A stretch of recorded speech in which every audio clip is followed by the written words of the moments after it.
The Core Connection. I'm Mira Rubin, and today's topic is the bully in your brain.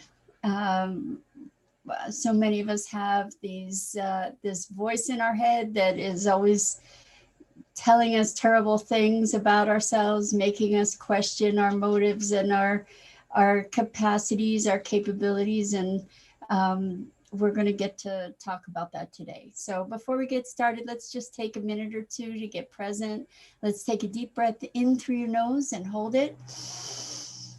And imagine clean, crisp oxygen just flooding your lungs, flowing into your bloodstream, nourishing every cell, every organ, filling you with vital life energy. And as you exhale, exhale any tension, any stress, any fatigue.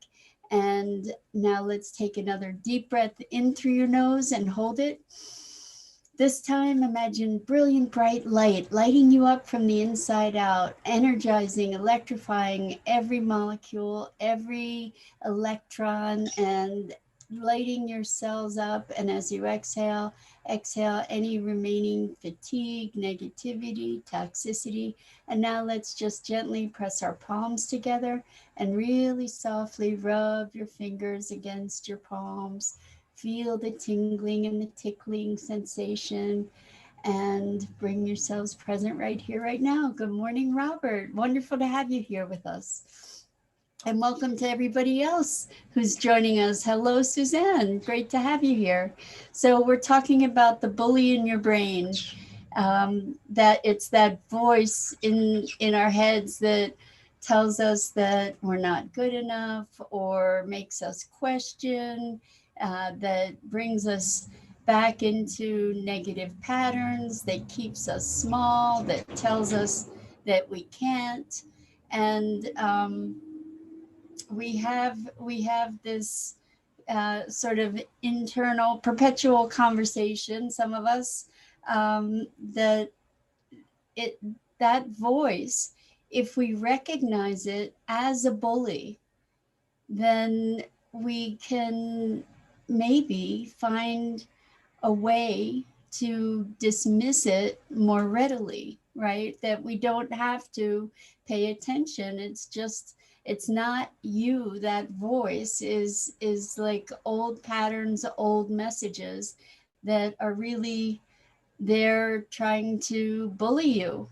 And so uh, what do you do with the bully? You don't play with them, that's for sure, right? And what we don't, when we recognize that voice. Hello, Irma, welcome. When we recognize that voice as a bully, I think it gives us permission to not take it so seriously, right? That we can then say, oh, that's just the bully, and we can dismiss it rather than paying it heed as if it is has some kind of wisdom or knowledge or understanding that is worth listening to. Uh, so when we hear these voices, I think that we might tend to listen as if it was worthy of our attention. Um, Greetings from Irmgard. Hello, Irmgard. Welcome. Wonderful to have you here. So we're talking about the bully in our brain and how bullies, there are a couple ways to deal with bullies. And let's see, Suzanne says it's like a default setting and I constantly have to correct it. Yes, thank you for that. So it is a default setting, and it's kind of relentless, right? That bully voice. The thing is that when we identify it as a bully, then we don't have to listen to it anymore. I think. I mean, I that's what I've witnessed, is that it loses its power because we're just saying, hey, you know, you're just a bully. You're just here to bully me, and guess what? I'm not going to pay attention to it. I'm not going to give energy to that that bully, that voice, that pattern. And in fact, you could use the bully voice against it by recognizing that when you hear that bully voice, it's trying to keep you small. So there's some way that it's threatened. Um, it's threatened, and therefore it's asserting itself to try and keep you in line. And so it may be that sometimes, and maybe a lot of times, that bully voice is a clue that you're on the right track, you know, because it's telling you, it's trying to keep you small. It might mean that the reason it's piping up is because you're expanding, or you're doing something that makes it feel threatened. So Rosalind says the bully is the ego. Good morning, y'all. Good morning, Rosalind. I don't know that the bully is the ego. I think I don't know about this whole ego thing. I because anyway, I don't think that the bully is the ego. I think the bully is old patterns of that we've been indoctrinated to through our past, through our history, whatever. But it's the voice that's beating us up and telling us we're not good enough, or that we should stay small, or that we're not capable, we're not competent. So Suzanne says, yes, takes a lot of practice and repetition though. Yeah, it does. It does take practice. Sorry, Maggie. Maggie's eyes are rolled back, enjoying her head massage. Yes, she was biting me earlier this morning, so now she's chilling out. She's very, very moody. Anyway, she loves her head being petted, and her neck as well. She really knows how to enjoy it, right? It's so funny. Anyway, so I think when we this bully voice, it can be when does it show up? You know, if we listen to, or we notice when that bully voice shows up, we might we can take a clue about how to deal with it. Because when we are expanding beyond our habits, our past, our limitations, when our previous limitations or limits, when we're going, you know, expanding and growing, then is that when the bully voice shows up? Because if it is, then what's the bully voice trying to do? It's trying to keep you stuck. It's trying to keep you in the same confines that you have been, right? It's trying to uh, stop you from growing and changing. So we can take the signal that this bully voice is showing up maybe when we're on the verge of growth. And if we can recognize it as a signal of growth, or the potential for growth, then we can diffuse the bully, right? And the thing is that a bully is a bully. A bully is not truth, right? And what do bullies do? They try to make themselves bigger to make you smaller, right? And so that's what's happening with this bully voice. So as we notice it, as we pay attention and we recognize it as a bully, then we get to choose We get to choose the growth that we're facing instead, or we get to realize that the true message is probably pretty much the opposite of what the bully's telling us. So I'm wondering if that mechanism is helpful to you. If if you can think if you think of the voice as a bully instead of internalizing all those doubts, just recognize that it's a bully, that it's not you, it's just this bully voice, then you can maybe give yourself greater freedom more easily from that voice. So Irma says, yes, it gets very loud, specifically when I confront it at first. I'm finding very helpful to have good support system that reminds me to break the patterns. That's awesome. Yeah. So when the bully voice, if you challenge it, it's probably going to get even more bullying. Good morning, Tammy. And Maggie says hi. um, so Rosalind says, why do people stay in an abusive relationship? I love this. That, you know, and here we're talking about an abusive relationship with ourselves, right? Is there a sense of safety? And so the bully in the brain is sort of the safety net. But in reality, the bully's uncomfortable with change and uncertainty. Exactly, Rosalind.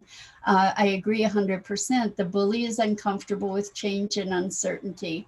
And so it starts giving us all these messages and telling us things that make us want to stay small. And I love your question. Why do people stay in an abusive relationship? Here we're talking about our relationship with ourselves, and we have this inner bully that we allow to abuse us and diminish us and criticize us all the time. What's up with that? So we get to put that bully in its place, and that place is far away over there. You know, like we don't have to be subject to the bully. And I agree with you that the bully is threatened by change and uncertainty. And an interesting point that you make is the sense of safety that the bully provides. You know, it's trying to keep us where in a place we know, in a place that's familiar, even if it's not pleasant. So hello, Abdul Fattah, welcome. So good to have you here.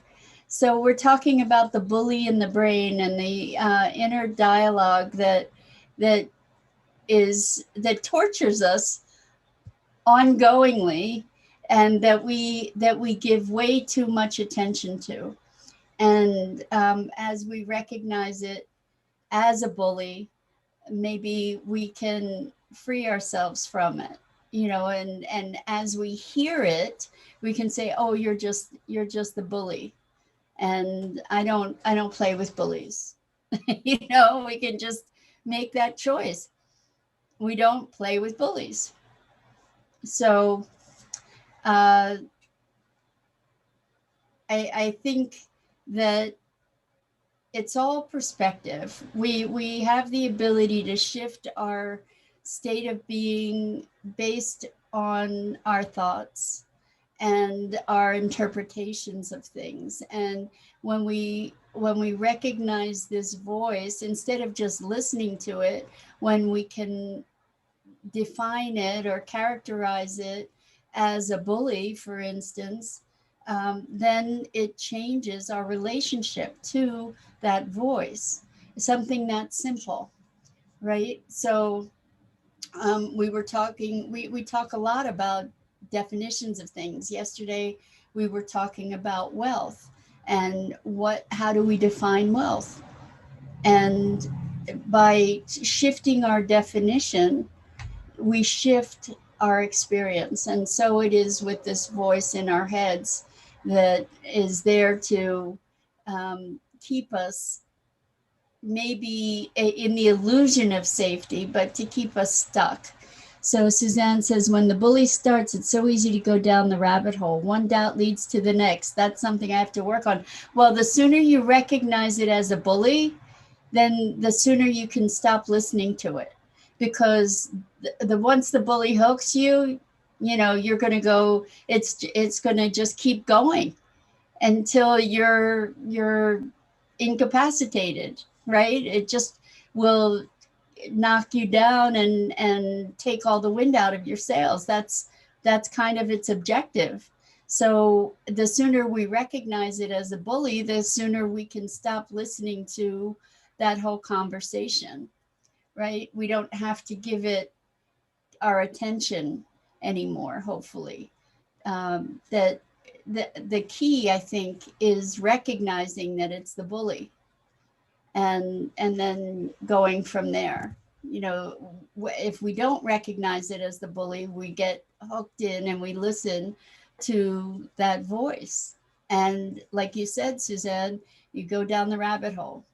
And what we want to do is catch it early enough, or at any point, when any point where you catch it, it's like, oh my gosh, I'm playing with the bully again. I don't think I want to play with the bully. And you don't have to, right? When you get to walk away.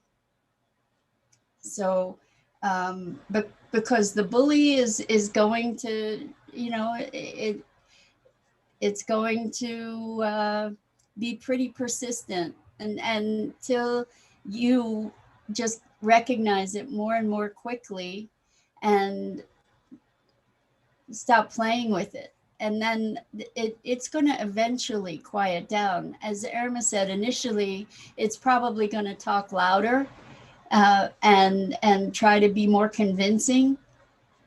But and the reason the bully has so much power is because it knows your weaknesses, right? It knows your triggers, it knows your soft spots. But you don't have to listen to it. You don't have to pay attention. And you get to actively put that bully in its place. And yeah, so we'll have this inner dialogue, you know, we're talking to ourselves about this, you know, this conversation. So, but the thing is that instead of getting engaged in that conversation, you get to tell the bully, you know what? I don't have to listen to you. I don't have to listen to you. You're just a bully. And it might even help. You could imagine what the bully looks like, or you could give the bully a name. And the reason that I'm suggesting this is not to make the bully more real, but to make the bully more separate. And as you make the bully more separate, then you can leave it in its own corner or its own place, or you can walk away from it, or you can silence it. You could even, if you wanted to, maybe you could put tape over its mouth or something. We get to play with these images. And the other thing you could do that really will help to diffuse the bully is change the bully's voice to something really comical, like a cartoon character. And if you change its voice, it makes it a whole lot harder to take it seriously, right? So Robert says, yes, I believe that the bully on the inside is exactly like the bully on the outside. Once you confront it, it fades away. Exactly. So the the the way to deal with a bully is to confront the bully. And here we don't have to fight the bully. We can just walk away. You know, you can change its voice. You can make it look ridiculous. You could maybe make it into a cartoon animal or something, so that you don't have to take it seriously. You could add maybe a funny music track onto the soundtrack from the bully. But the idea is that as we recognize that, not owning it, not taking ownership of it as ourselves, because it's not yourself. It's not who you are. It's a voice in your head, and that voice doesn't deserve your attention.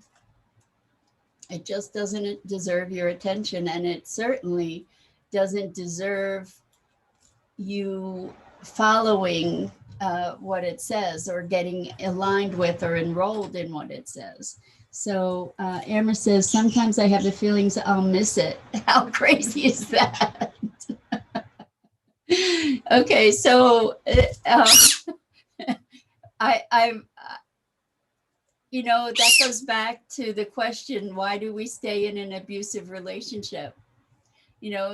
I'm sure that you when the bully finally fades away, Irma, I don't think you'll miss it. I really don't. I think that maybe there's uh yeah, I mean, I'm curious. I'm curious about that. Why would you miss somebody telling you you suck? I mean, like, why would you miss somebody um, beating up on you verbally and emotionally, right? I don't think you would. I think when you get to the place where it's gone, you're so much more healthy and whole that and confident that you won't even be thinking about the bully. It'll just be gone. So and in fact, like I can say I used to have yay, Irma says yay. No, I don't think you'll miss the bully. um it's interesting. uh I I used to have a heavy duty bully in my brain for a good portion of my life. And I can say that it's a rare, thankfully rare occasion that it comes back, and I am able to identify it and say, okay, I don't really need to participate in this conversation. So Robert says, yeah, that's an interesting approach. Attachment, maybe. Um, well, so I think that the thing about the bully in the brain is that it is all about attachment to the way things are. Like the intention of the bully is to keep us stuck, or to keep us from changing, from growing, from evolving, and that that maybe there's so this is interesting. I've had people show up for sessions with the core connection work that I do, that and they say, I'm just scared. I'm scared. And when we look at why they're scared, it's because they're afraid that they will lose themselves somehow in breaking through a certain pattern. They're believing that pattern of behavior is who they are. And when that pattern of behavior is gone, there's a concern that they won't know who they are anymore. And that every time on the other side of the session, it's like, how are you about being afraid of, like, are you still you? And they're like, I'm more me. I'm more me. When we let go of these things that constrain us and keep us small, when we let go of those things, we are more capable of being more fully expressed, right? So there's uh, a greater experience of expression and authenticity and a relief, actually, to be on the other side of that limitation. It's not a loss of identity. It's actually coming closer to who you really are. So Dido says, I read something about trauma bonding in abusive relationships, where there are lots of reasons why people stay, danger, etc. But one is that you can develop an addiction to making the bully happy, at least for a while. And when that happens, you get relief and a dopamine hit. Then the cycle starts again. Wow, that's intense. That's intense. And actually, we can look at a lot of behaviors, people pleasing type behaviors, when we're doing everything we can to try and please our abuser, our torturer. In You see it a lot with um, in families where there's an abusive parent, emotionally or even physically abusive. You're wanting to make sure that you're keeping everything safe and even. And so that's fascinating, Dido. I never had heard that. Um, but it makes sense. It makes sense, so that there's this physical addiction. So um, that's kind of wild. Maybe over time we can repattern that, especially for ourselves internally with this the inner bully here. And so Suzanne says, yes, it's like hardwired in me, but I recognize it now. Gloves are off, laugh out loud. Um, uh, Taking my power back. That's beautiful, Suzanne. Yeah, we you don't have to mess around with the bully. You know, we we we do get to move beyond it. And I do believe that identifying it as the bully puts it in a perspective that gives us the greater freedom from the noise that it's constantly making. And I'm still thinking about that dopamine hit.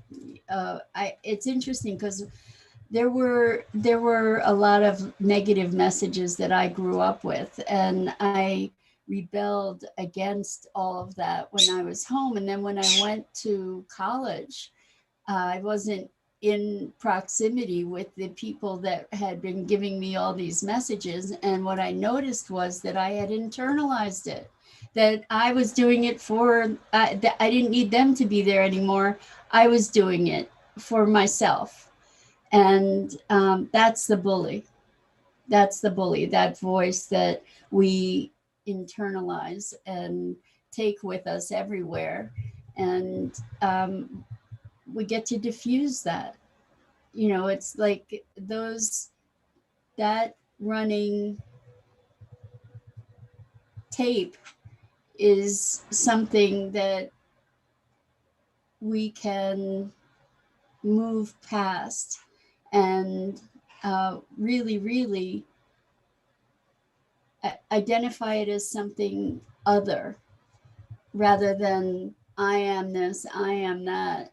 When the bully's talking, understand that it's the bully.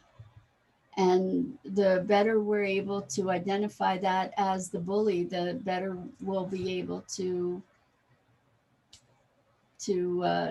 take the gloves off and not have to be playing with the bully anymore.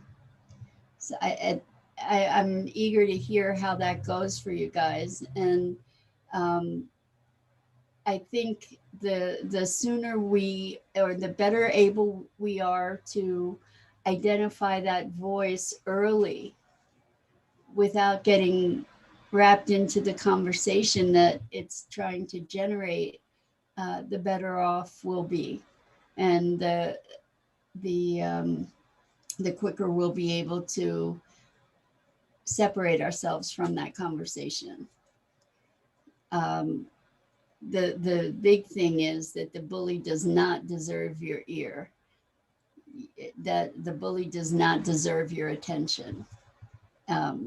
So I'm hoping to hear how that goes, and that it's an effective approach for you. At the very least, it should help to minimize the impact of what the bully says, because it's just a bully. It's just a bully. And so Rosalind says trauma bonding. Some people's cup of tea is S&M. Sorry, had to go there, but the bully is playing a role. So voices in our mind are basically different actors in our movies. I love that, Rosalind. Yes, yes. And we get to say who plays a prominent role, like which voices we're going to give the most attention to. And we want to diffuse the voice of the bully, for sure, for sure. And yeah, well, trauma bonding, what is the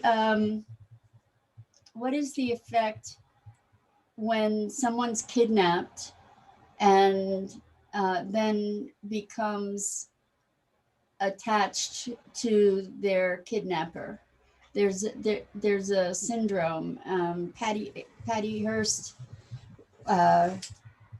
was it Patty Hearst? No. Well, yeah, it might have been Patty Hearst succumbed to that whole condition, but it's not an unusual thing. Apparently, it's documented. I don't know what it's called. Dido, you'll probably find it, right? You're our resident resource here. Stockholm Syndrome, exactly, that's it, in which hostages develop a psychological bond with their captors during captivity. Exactly, thank you for that.